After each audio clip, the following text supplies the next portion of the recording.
namorava já há 4 anos, a gente pensava em casar, mas acabou que a questão do luto antecipou tudo, né? Então, nós decidimos morar juntos.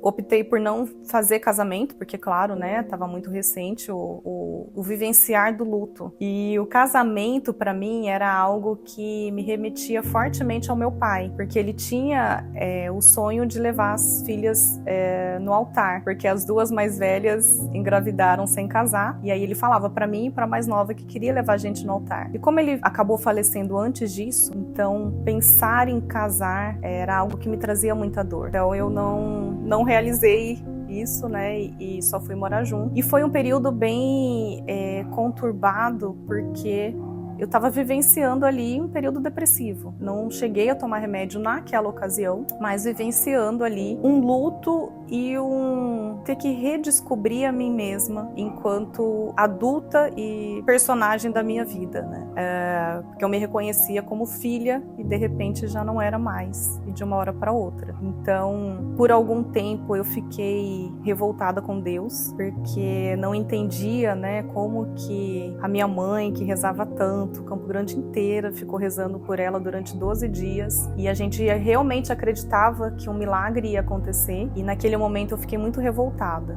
achando que era muito injusto. E com o tempo eu fui percebendo que não era eu que tinha perdido os meus pais. Eles tinham vivido a trajetória deles, e pensar dessa forma seria muito egoísmo. E eu chegava a pensar, né, quando eu via idosos assim, eu chegava a sentir que eu não tive tempo de retribuir o que os meus pais fizeram por mim. E aí eu comecei a enxergar que isso também era egoísmo, porque querer que eles ficassem e de certa forma fragilizados para eu poder cuidar, isso não é bem amor, né? É um apego, na verdade, para diminuir uma dor que era minha.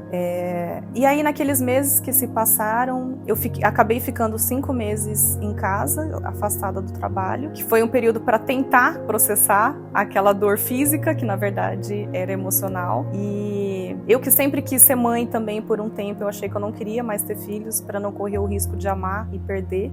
E fui vivendo ali, naquele processo, acabei me isolando até dos amigos, enfim, porque eu precisava assimilar tudo aquilo. A minha mãe, ela estava andando de bicicleta ali no parque, a gente morava ali no Parque dos Poderes, e quando ela foi voltar para entrar no condomínio, ela foi atropelada por uma moto, e nisso ela teve um traumatismo craniano. Então, eu lembro que eu estava no banco, numa reunião, e aí a minha chefe interrompeu a reunião para falar que ela estava sendo hospitalizada. E foi bem difícil, assim, aceitar aquilo, porque parecia ser um acidente bobo. Nem os bombeiros achavam que ela viria a óbito. Mas uma questão importante disso tudo foi que, depois do falecimento dela, em nenhum momento, apesar de eu sentir, em algumas situações, aquela revolta com Deus, se Deus existia, tudo isso, em nenhum momento eu ou os meus irmãos ou meu pai, a gente pensou em punição com a pessoa que tinha atropelado, né? Era uma jovem, eu só sei isso. Mas foi muito natural a gente imaginar que, por mais que tivesse talvez ali alguém que fez errado, que a gente nem foi atrás disso, ninguém tem essa intenção. Então a gente nunca acreditou que essa pessoa tivesse a intenção. E foi muito natural a gente não buscar punição, a culpa. E depois de algum tempo, eu tive um sonho que eu estava num tribunal e eu encontrava essa mulher e eu tinha que perdoá-la, apesar de achar que no meu coração já estava tudo bem. Ela chorava e pedia perdão pra gente. E no sonho eu tive a oportunidade de dar o meu perdão verdadeiramente. Então isso foi algo que me marcou bastante também, sabe? Às vezes a gente precisa expressar isso de alguma forma, ainda que seja num sonho, ainda que seja num processo de mentalização, para realmente soltar aquela pessoa, sabe? E desejar o melhor também. Não era algo que eu achava que estivesse impactando para mim, mas por algum motivo eu acredito que eu fui levada para encarar aquilo de frente e concretizar aquele perdão que eu já achava que aquela situação estivesse tudo bem, sabe?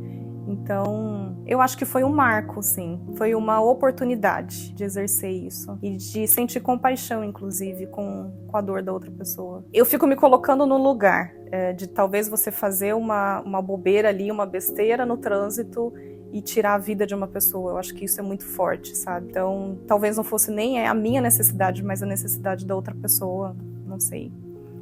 É muito difícil porque, como eu não tinha nem os meus filhos ainda, você perder as pessoas que você mais ama, parecia que eu tinha perdido qualquer sentido de estar aqui, né? E aí as pessoas me perguntavam, mas como você conseguiu? Como você consegue? Não é uma escolha.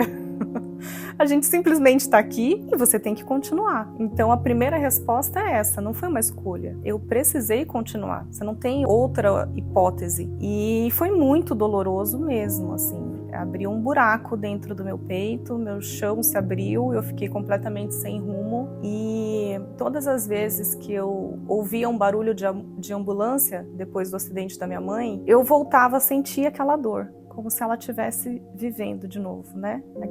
Como se eu estivesse vivendo de novo aquela dor. Só que depois de um tempo, eu comecei a pensar que não era mais a minha mãe, mas tinha uma pessoa passando por aquela dor e uma família passando por aquela dor. E quando eu percebi isso, eu comecei a enviar orações, né, para que aquela pessoa ficasse bem, para que aquela família ficasse bem. E eu acho que foi aí que começou a minha cura, quando eu consegui sair de mim. E aí eu comecei a enxergar que a minha dor não era a maior do mundo, que naquele momento, em todos os momentos que eu estava fechada na minha dor, tinham outras pessoas sentindo dores, às vezes até maiores do que a minha. Então, com o tempo, eu fui me curando quando eu deixei de sair do meu egoísmo, de achar que a minha dor era maior.